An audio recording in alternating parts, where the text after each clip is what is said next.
So you finally found the place, you want to make an offer. What do you actually have to do? What's actually required? It's actually not that complicated.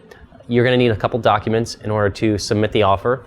The first thing is the pre-approval or proof of funds. So if you're financing, you're going to need a pre-approval letter from a bank that basically says that they reviewed your financials and they're pretty sure they're going to make you a loan that's large enough for you to make the purchase. If you're going to be paying cash, the seller is going to want to see that you actually have the cash. So you can simply provide bank statement or some other account statement that shows you have the money. And then regardless of which way you're going, you're also going to need to provide a revenue financial statement. This is basically a snapshot of your financials. It'll give a rough balance sheet that shows your assets and liabilities as well as your income. And this is just to give the seller and the listing agent a more comprehensive view of your financials. It's particularly relevant in co-ops where you're going to need to satisfy their financial requirements as well.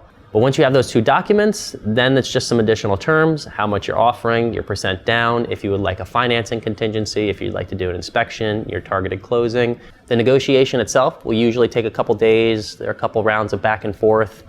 You'll put in an offer, the seller will counter at something lower, and hopefully you meet in the middle and you reach an accepted offer. And that's really it. So if you're thinking about making an offer, reach out to me, james@uribo.com. I check all my emails, I'll respond quickly, and we can go through exactly what's required for the offer. If you have the required documents, if you need the required documents, we can work on that. Happy to help, even if you're just thinking about making an offer.